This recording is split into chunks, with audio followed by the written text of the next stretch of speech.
सबसे पहला सवाल सुधांशु त्रिवेदी, बहुत जल्दी से मेरा आपसे, क्या राम केवल एक कल्पना मात्र है? यदि राम कल्पना है तो राष्ट्रपिता महात्मा गांधी का राजनीतिक दर्शन राम राज्य का छलावा था? जवाब चाहिए। महात्मा गांधी की समाधि पर लिखा हुआ हे राम झूठ है क्या? दूसरी बात, अब भारत से थोड़ा बाहर आइए। पिछले ही साल याद है दीपावली में साउथ कोरिया की फर्स्ट लेडी आई थी, क्योंकि वो मानते हैं उनके परिवार की डिसेंडेंसी भगवान राम से। थाईलैंड का किंग टाइटल होल्ड करता है, किंग रामा द 9th। पूरे यूरोप में हरे राम हरे कृष्णा मूवमेंट चलता है, ये कोई भारत ने नहीं चलाया। और दुनिया में एक ही देश ऐसा है जिसके नेशनल ब्रॉडकास्टर पर हर दिन रामायण आती है, वो है दुनिया का सबसे बड़ा मुस्लिम देश इंडोनेशिया। ठीक, और आप जाइए बाली जाइए, इतनी बड़ी वहां पे मूर्तियां नजर आती हैं राम लक्ष्मण और उनकी वो। और रावण का देश Sri Lanka, officially government of Sri Lanka कहती है लिखित में कि राम थे और राम के ये ऐतिहासिक स्थल हैं, मगर दुर्भाग्य कि राम का देश भारत आज इस बात पे बहस करता है कि ये नहीं है। अब मैं एक और वैज्ञानिक बात कहता हूं, सारी चीजों के बारे में तो टेक्नोलॉजी बदलती रहती है, नई नई चीजें आती रहती हैं। पहले रडार मैपिंग नहीं थी, आर्कियोलॉजिकल एक्सकवेशन नहीं था, अंदाजेस किया जाता था, अब मैपिंग के थ्रू किया जाता है। मैं पूछना चाहता हूं, साइंस एंड टेक्नोलॉजी में सबसे बड़ी थ्योरी आइंस्टीन ने रिलेटिविटी की थ्योरी दी, जिसमें उसने कहा यह दुनिया सिर्फ स्पेस नहीं है, टाइम एंड स्पेस फॉर्म है। मैं आपसे पूछना चाहता हूं, टाइम का सबसे एक्यूरेट पैरामीटर क्या हो सकता है? आप कहेंगे 5 बजे हैं, तो 5 तो दिल्ली में बजे ना, लंदन में तो कुछ और बजा होगा, इसलिए ग्रीनिच मीन टाइम है जो सारी दुनिया पे लागू है।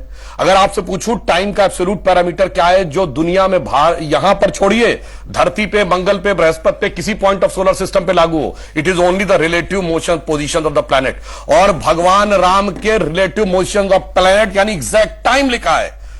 क्या कर्क राशि में गुरु था, कर्क राशि में चंद्रमा था, पुष्य नक्षत्र था, मकर राशि में मंगल था, और जब नासा ने प्लैनेटोरियम सॉफ्टवेयर में डाला तो डेट तक निकल आई कि 7000 कितने सौ बीसी से पहले यह हुआ था। अब इसके बाद भी अगर इनको कोई सबूत चाहिए तो मैं अंत में एक बात कहना चाहता हूं, दुनिया में 4-5 बड़े रिलीजन हैं, अगर रिलीजन माने को तो क्रिश्चियनिटी, इस्लाम, ज्यूस, हिंदू और बुद्धिस्ट। बताइए कोई और ऐसा धर्म है जिसके भगवान के बारे में कहा जाता हो सबूत लाओ ये हुए थे कि नहीं हुए थे, या इनसे पूछो।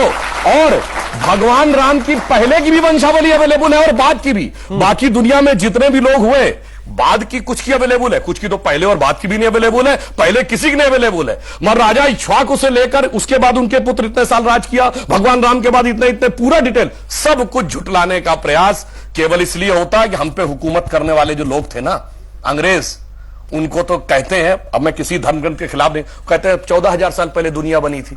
अब कैसे मान लें कि उससे ज्यादा पुराना हमारा है?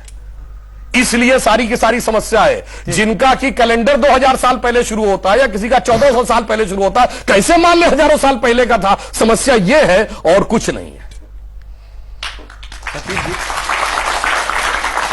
देखिए, मैं ये कहना चाहता हूं कि जब एकदम सबूत की और टेक्निकल बात होती है तो ये जैसे उन्होंने कोर्ट केस की बात की, आपको पता है मुस्लिम पक्ष इसमें कब आया है? जब भी कोई जमीन का विवाद होता है तो उसकी एक लिमिट होती है 12 साल। अगर 12 साल तक आप नहीं कोई कोर्ट में मुकदमा दायर करते हैं तो वो आउटडेटेड मान लिया जाता है। 1949 दिसंबर में मूर्तियां प्रकट हुई और जब पूजा शुरू हुई, ये जानते हैं केस कब आया? दिसंबर 1961, जब 11 दिन रह गए थे वो 12 साल की मियाद खत्म होने में। इसका मतलब पहले 11 साल तक कोई समस्या नहीं थी, 12 साल तक अचानक वो 61 में पैदा हो गई। इससे साफ समझ में आता है कि, और दूसरा मैं एक यथार्थ बताना चाहता हूं, जब मुकदमा कोर्ट में चला है ना, तो कोर्ट ने यह परमिशन किया था कि दोनों पक्ष अपने अपने तरफ के इतिहासकारों को ला सकते हैं। जो बाबरी मस्जिद एक्शन कमेटी या सुन्नी वक्फ बोर्ड की तरफ से इतिहासकार गए सब वही जेएनयू ब्रांड थे, आर एस शर्मा, डीएन झा और वगैरह वगैरह। मगर उन्होंने एक बड़ी मजेदार बात कही। कोर्ट ने पूछा कि आप में से आर्कियोलॉजिस्ट कौन है, क्योंकि आप बोलते हैं ना जो खुदाई होती है उसका विशेषज्ञ। पांचों ने स्पष्ट किया कि आर्कियोलॉजी वो नहीं जानते। दूसरा प्रश्न पूछा गया, दूसरा प्रश्न यह था कि सारे डॉक्यूमेंट 2 ही भाषाओं में लिखे, संस्कृत और फारसी। दोनों ने बाकायदा लिख के दिया, ना वो संस्कृत जानते हैं ना वो फारसी जानते हैं, यानी ना खुदाई जानते हैं ना पढ़ाई जानते हैं, और उसके बावजूद सारी खुदाई जानते हैं। अब हमारी तरफ से जो थे, मैं ईमानदारी से बता रहा हूं, मैं व्यक्तिगत रूप से उन लोगों को जानता हूं। डॉक्टर हर्ष नारायण फारसी भी जानते थे और संस्कृत भी जानते थे। देवेंद्र स्वरूप अग्रवाल, ग्रोवर साहब, एसपी गुप्ता, ये लोग आर्कियोलॉजिस्ट भी थे। तो हमारी तरफ से अकाट्य प्रमाण लिंग्विस्टिक भी रखे गए, यानी लिटरेरी एविडेंस और आर्कियोलॉजिकल एविडेंस।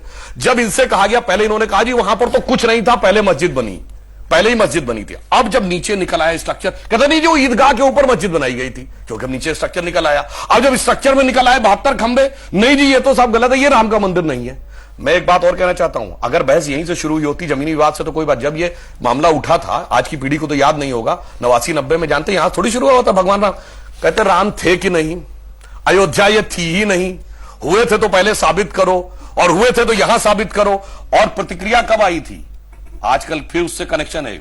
शाबानो केस में भारत की सरकार ने एक निर्णय लिया कि धार्मिक मामले में रत्ती भर भी हस्तक्षेप नहीं करेंगे, क्योंकि धार्मिक मामले का पूरा सम्मान करती है सरकार, ये आस्था से चलेगा। तो अगर 100 या 80 रुपया मुआवजा जो शाबानो को तय हुआ था वो देने का निर्णय कोर्ट ने किया है, तो उसे पलट देंगे, कोर्ट का अधिकार नहीं है, धार्मिक भावना ऊपर है।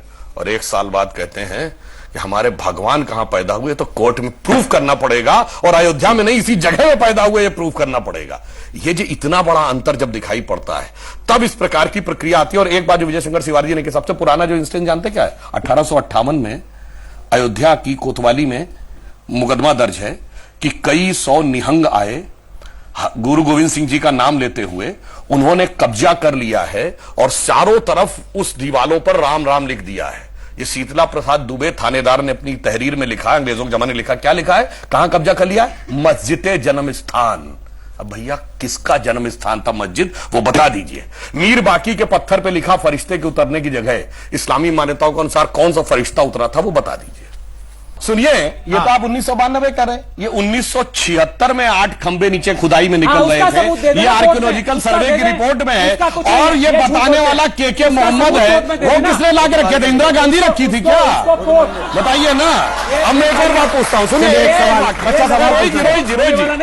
एक बात मैं जरूर कहना चाहूंगा। ये जो दलित दुकानदारी की बात कही गई है, दुकानदारी क्या होती है वो बताता हूं। दलितों के जितने बड़े नेता पिछले 100 साल में हुए, पेरियार जिनका नाम था ईवी रामास्वामी नायकर, उसके बाद डॉक्टर अंबेडकर जिन्होंने जो साइन किए भीमराव रामजी अंबेडकर, उसके बाद बाबू जगजीवन राम, उसके बाद काशी राम, और उसके बाद क्षेत्रीय नेताओं में रामविलास पासवान और उदित राज जिनका नाम है रामराज। अरे राम को जितना आत्मसात दलितों ने किया उतना तो मैं ईमानदारी से कहता हूं ऊंची जातियों ने नहीं किया।